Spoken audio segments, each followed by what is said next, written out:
Sky Fox is over this police pursuit. We know very little. Maybe Justin O'Brien can give us more information. Right now, we just hear they are in pursuit of an armed suspect, somebody who left a house party. What more can you tell us, Justin? Hold on.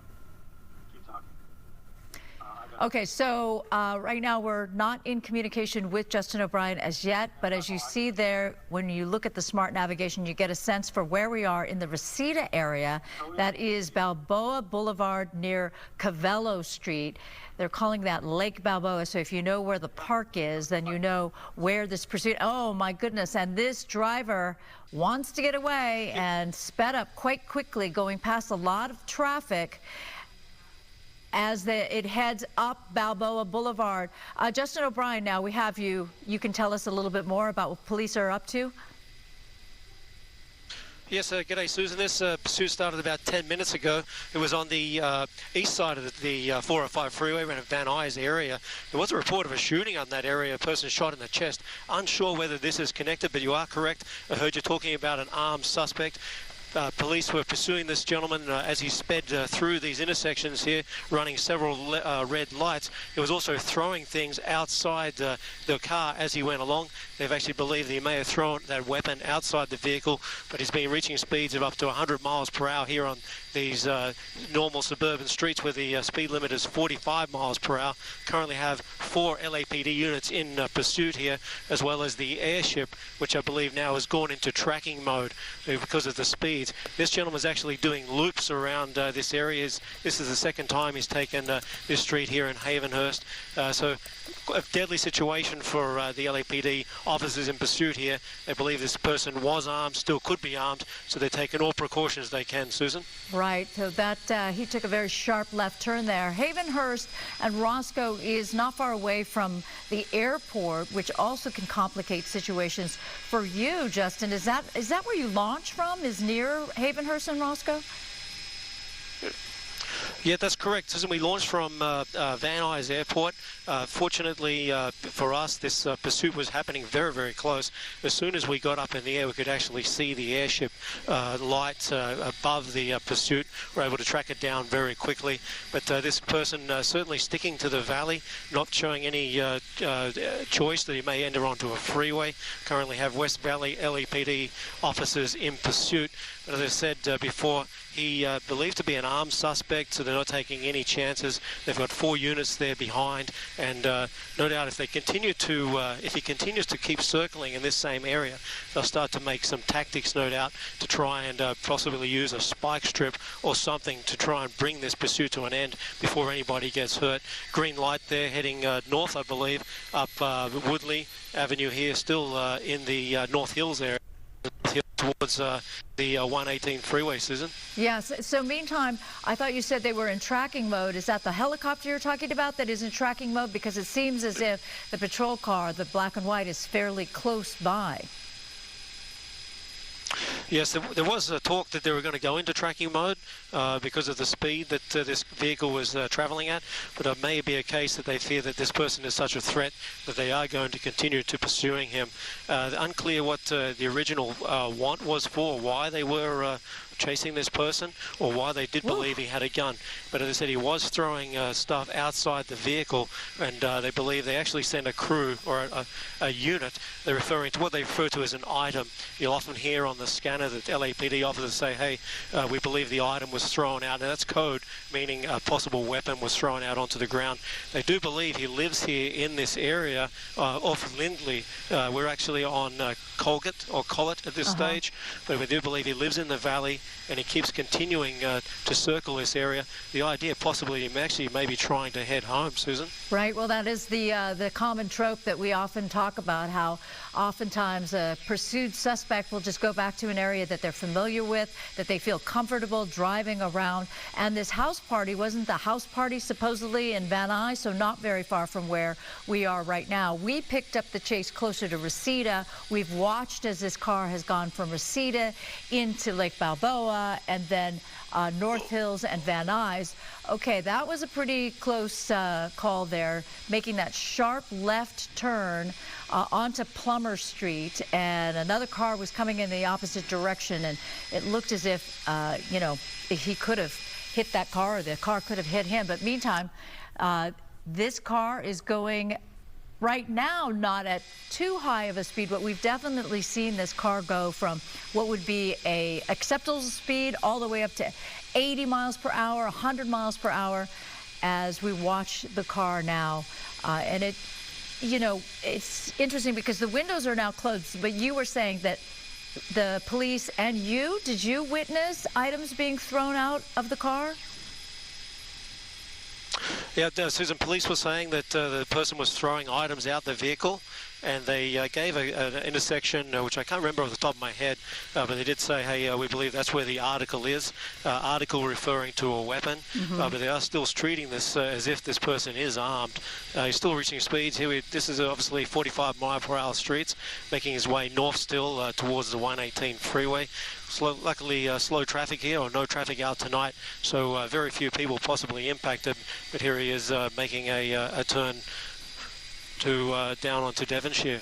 Okay, so now we're on Devonshire Street in the Granada Hills area. The car seems to be sort of following the laws of the traffic. We have seen a couple of close calls, a couple of times when it seemed as if the car was going to be caught up by traffic, but somehow has kept going. Meantime, when you think about it, it's 10:13 on a Saturday night. So at this area, in this area of the San Fernando Valley, there's not a lot of foot traffic, not a lot of car traffic. That was an interesting move there, Justin, where it maybe thought it could outwit the patrol cars behind. Oh, I'm going to make a right-hand turn. Just kidding. And then kept going along Devonshire Street. And we follow this. Oh, this is an on-ramp, is it not? This is an on-ramp onto the 405 freeway, 405 yes. Southbound. Yes, that's correct. So this is the 405 southbound, just getting onto the freeway there. Yes, he appears that he really knew the valley well there. He decided not to go down certain streets, but he's jumped onto the freeway now, so it's unclear. Obviously, we'll have to wait and see when we come up to the intersection here to the 101, where he decides to go. And we're just going to try to get a little closer to him so we can actually try to have a bit of a look in that window there and see what the driver is doing. We saw a light there in his hand. It appeared to be that he had a cell phone, so he possibly could be talking to someone as he's driving here, reaching speeds of up to 107.8 miles per hour as he makes his way southbound here on the 405. And at this point, Justin, we're thinking that there's only the driver in there. Is there any sense from police or any of the radio traffic that suggests there might be any passenger? No, at this stage they believe there's only one person in the vehicle, a man. Now again, the whole idea they're pursuing him, believing, is because he had a gun. So they just said he may have left that party and somebody saw him get into a vehicle and had the gun. So that was the initial warning. But the LAPD vehicles here, you can see they've got the pedal to the metal trying to keep up with him as he's reaching speeds there of over 100 miles per hour, coming up to the to intersection here, I believe an off-ramp, staying on the freeway, getting back over there into the number 1 lane. And again, pretty light traffic here on a Saturday night, a holiday weekend. So hopefully he's able to, I always say, hopefully he runs out of gas and this thing ends safely, Susan. Well, these days, you know, fuel mileage and efficiency has gone up. That means if he had just refilled his gas tank, he can go for a very long time. But right behind him, all those patrol cars, so he's well aware that he's being followed. And of course, we have that night sun, up overhead from the police helicopter.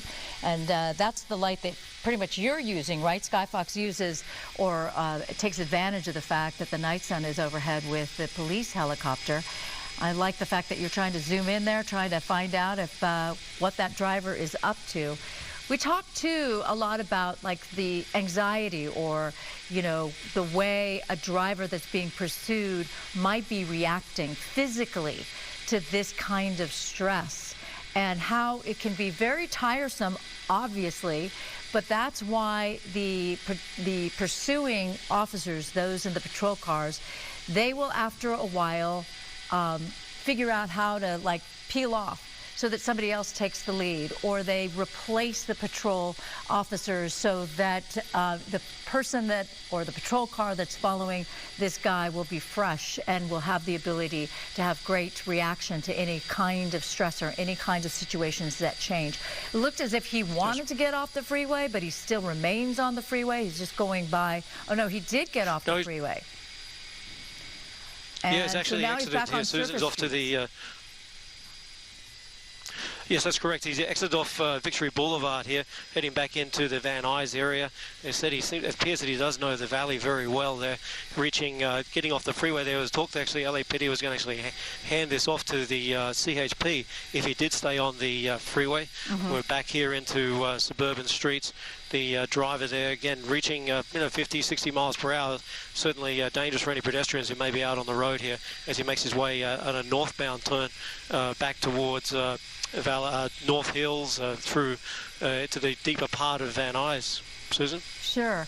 And I find it sort of interesting, not that I would ever be in this situation, but if I were being pursued by police, I think I'd want to stay on the freeway because you can just drive and drive and drive. It gets a little bit more nerve-wracking when you're on a suburban street and you have to worry about opposing traffic, and you have to worry about how close those patrol officers are getting to you as you have to slow down to take those turns. So I always find it sort of interesting when they decide, okay, I'm going to get off the freeway.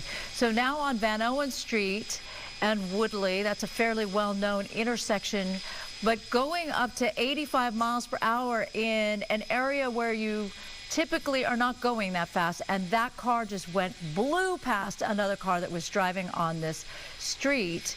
So I'm trying to figure out exactly where they are now, where this driver is, but it is sort of interesting how quickly he's going past other cars. That's a green light, so he is technically following the rules of the road, but yeah, I guarantee you that police officers will figure out lots of ways to charge him with traffic violations along with just basic evading police. When you're being followed by police, lights and sirens, you need to pull over. But this guy is free for now, and so he's probably going on the idea, is that a red light that he just passed through? Yes. Just crossed through a red light. Yeah, that was a red light, Susan. Yeah, red light there. Certainly trying to pick up speeds. LAPD officers, obviously, when they approach those intersections, they really have to slow down because they don't want to create an accident themselves. So that's why you see a bit of a gap opening up there between the pursuing LAPD vehicles and the suspect here. We've got another red light coming up here. Pilot Dylan gave me some advice. He's looking ahead of what's happening, making a right-hand turn there, heading northbound, I believe. Again, back up towards the 118 freeway. We were saying before, he seems to know the valley. He seems to be staying in this sort of area here. You see the LAPD airship come through shot there, giving us a beautiful bit of light because it is quite dark out here in the valley when you're flying in Skyfox. We fly at around about 1,000 feet, so we're giving you the best angle and the best closest shots we can as this car, again, Susan, makes its way north through the valley. LAPD vehicles staying in pursuit. Obviously, this gentleman, as we mentioned before, possibly armed. They saw him at a house party, as we understand. He had a gun, potentially throwing items outside the car, and they believe maybe that was was a weapon. Now, if I look down there, Susan, you can see that flashing light in his hand, and I believe that is a cell phone. So I don't know whether he's texting somebody or is on the phone to someone, but he's certainly reaching pretty high speeds here, 80 miles per hour, as he's making his way westbound again through here on Sherman Way. So really sticking to the valley with Lake Balboa in this area a little bit earlier, Suze. Yes. So turning on to White Oak, I recognize that Greenland Market. There's some good Korean barbecue in there, frankly, as it reaches these speeds of up to 60 miles per hour in an area where typically I believe it's closer to 40 miles per hour. Do you know, Justin, for a stretch like this? Yeah, I believe Pilot Dylan and I were just having a chat before as we launched, because we heard about the speeds, and we believe they're 45 miles per hour. So he's certainly almost doing double as he makes his way through the valley here. And notice as you come through those intersections, some of them are actually quite leveled. So he's almost getting airborne as he makes his way through there with a green light. Hopefully he's got a green light coming up here, because he's making his way 80 miles per hour. This is a darker stretch of the valley as we make our way north up towards the 118 freeway through the Estreita. We're going to hit Northridge very soon. Apologise, having a conversation with Pilot Dylan at the same time. Again, making his way eastbound back towards the 405 now. Right. And as I was saying before, it appears that he really likes the valley here and he's staying in this area. As the LAPD did say that they thought he may be trying to make his way back home.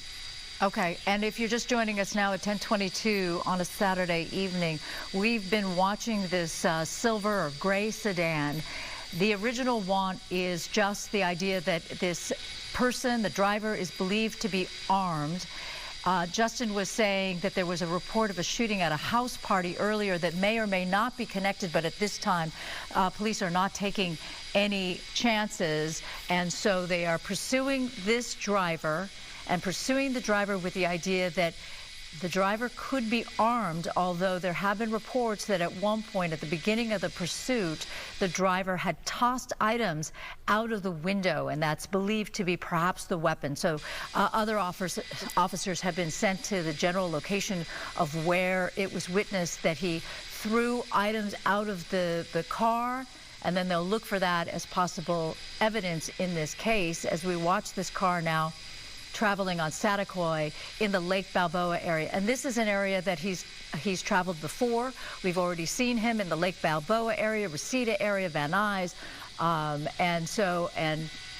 a little bit of Granada Hills. Oh, look at him. It looks as if he's turning onto he's back on Cavallo Street. He was already on that street once before. And now, Justin, it seems as if the night sun is gone. Does that mean that the police helicopter, has gone into tracking mode and perhaps is stepping back? Yes, it appears that LAPD officers or the LAPD airship is still there.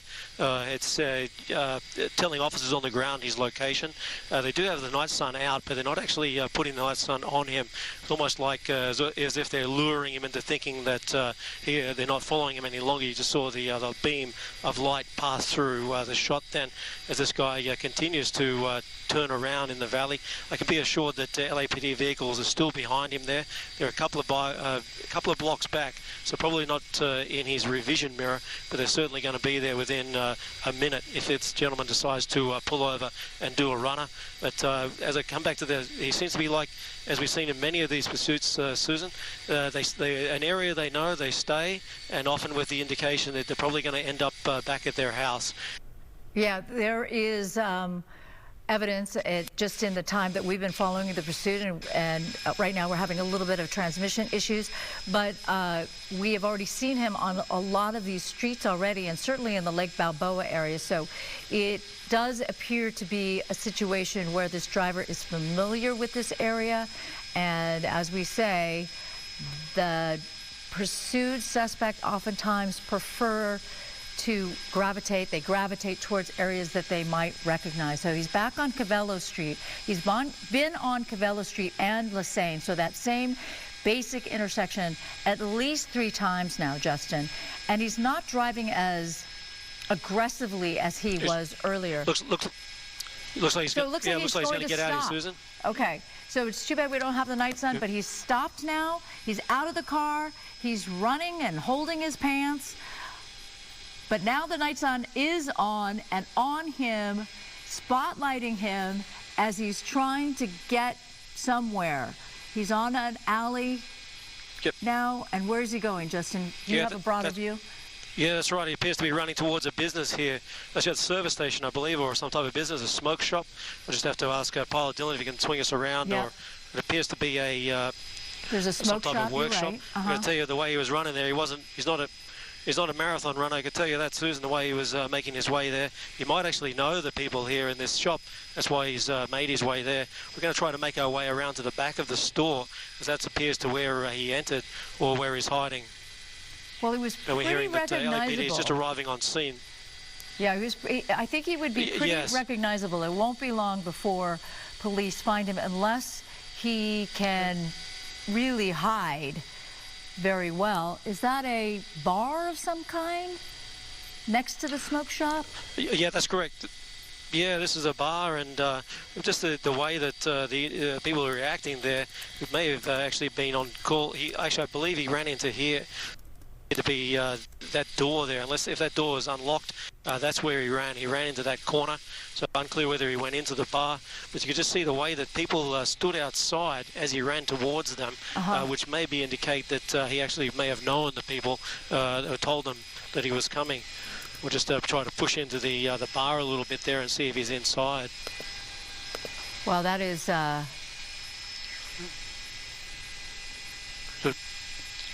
That's a kind of wild thing. As we see, LAPD arriving now on scene. We see multiple patrol cars already arriving. The black and whites, you don't really want to see that on a Saturday night when you're a bar patron. But if I were them, I would get out and with hands up. Oh, look, they're pointing. Yeah, he went that way. Oh, no, now a guy's pointing the other direction. But, yeah, this is, the address here is 17314 Satakoy Street. And we've noticed a couple of people pointing in the direction of the door, suggesting he is inside that bar. Yes, they're suggesting that LAPD actually believe he may have walked into the smoke shop here. But you would think that hopefully there's some pretty honest people here tonight that might actually help LAPD out and just tell them where did he go. Save everybody a little bit of time and maybe even a little bit of safety. But certainly they got this area fully locked down now, so I can't imagine this gentleman getting away. Probably if they have to, they're going to just empty that bar and they're going to go room to room till they find him. Bar and the smoke shop, right? If the smoke shop is open and that door appears to suggest it is. So they'll go in there as well. Meantime, like, I would not want to be a bar patron tonight. I just would not. Like, I need to get home. So, no, sorry. Everybody's got to stay put until we finish our investigation, or at least we search and clear everything. Every room to find our suspect. Yeah, bit of a, I've got to say, it's quite an LA experience for the people in the bar tonight. They probably came out just for a drink. And now they're getting a show. LAPD here getting a team together to actually go inside. Yeah, it's going inside now to the smoke shop. 1, 2, 3, 4, 5 officers go room to room. going into the smoke shop. And in the meantime, a couple of young ladies going, let me see what's going on. But no, I really don't want to be a part of it. As well, they shouldn't. Yeah, correct. Just coming around to the front to have a bit of a look here to give us a bit of a different angle. That certainly they've gone into the back there, so hopefully they might bring him out shortly if he is inside there. Meantime, how many patrol cars do you see, Justin? How many black and whites do you see? I see a couple of motorcycle. I don't know if they're officers or just people who are patrons of this bar. Yeah, we're looking at about a half a dozen officers, so half a dozen vehicles, I apologise. It's about 12 to 14 officers on scene here. No doubt if they do have to clean this bar out, they're going to call in extra officers just to make sure that they have enough people, enough officers on hand to make sure they can control the crowd. They believe that he was not in the smoke shop, so now they actually are talking about clearing the bar. And there was an indication that from the angle that he was running, he actually appeared to be running towards that steel door. So we'll have to wait and see. Now, you can see their attention now is focusing towards the bar. This is Pogo's bar out here in the Lake Balboa area in the valley.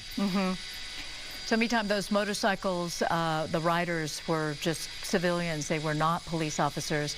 And you see there all the LAPD that are talking to people, including this woman who's gesticulating, but clearly they're not really interested in her, but they're going to have to go into that bar carefully. Now, remember, the suspicion is that this driver is armed.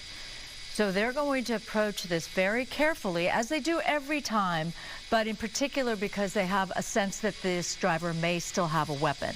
Yes, we talked about the fact that he opened a window as he was driving away and threw an item out the window, but police never make that decision that that's enough for them. Instead, they're going to think, just in case, that they've got to approach this guy very carefully, and the whole room, the whole bar, very carefully. It'll be interesting to see whether or not they just call everybody out of the bar into that parking lot, or, as you said, Justin, maybe it's a matter of getting the backup that they need before they do something like that. But it's Saturday night. That bar's probably pretty well, populated. We see a little bit of activity I imagine in the that's front there, but no police. Yes, there are. LAPD do have the area here shut down. You've got officers certainly keeping an eye on the front door there. Certainly this is probably a very popular watering hole out here in the valley. The LAPD officers are actually working out a plan now to get everybody out of the bar. They're trying to get a shield, basically a ballistic shield, to protect themselves in case this suspect is armed. And then they're going to go into that bar, no doubt make announcements, say we're coming in, and hopefully for them and the suspect, he'll be taken into custody safely if in fact he is in the bar. Again, there was as we come back around Skyfox into the backyard of the back parking lot of this bar, there was a door there, a steel door, and possibly if that was unlocked, he may have actually went in there. And I've got to tell you, I'm a pretty straight up and down dude, Susan, as you know, and I'm surprised none of these guys actually just telling the PD that, hey, he's in the bar, he's in that area there, and let's get this over and done with so we can get back inside and have a drink. Well, yeah, perhaps there are people who are, indicating we know where he is, but at the same time, police are going to still approach this gingerly and make sure that they're safe when they do enter the bar, especially if that suspect has the advantage wherever they are. Looks as if it's a single story, so it's not as if the person could be like somewhere else, like in the rafters or mezzanine or whatever. But you never know. Maybe he's very familiar with this space and knows where to go to hide. We lost transmission, briefly with Justin as we keep an eye on. Oh, wait.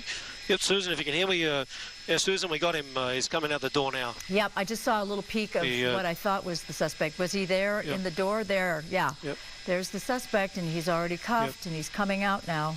All right, Justin O'Brien, thank you very much. Tracking this pursuit, a successful end to a police pursuit in the San Fernando Valley. They got their suspect. He's cuffed, and he'll be stuffed, as Ed Lasko would say, in the back of a patrol car and under arrest, and we'll find out if he is indeed related to a shooting at a house party in the San Fernando Valley. Thank you very much, Justin, and we'll move on.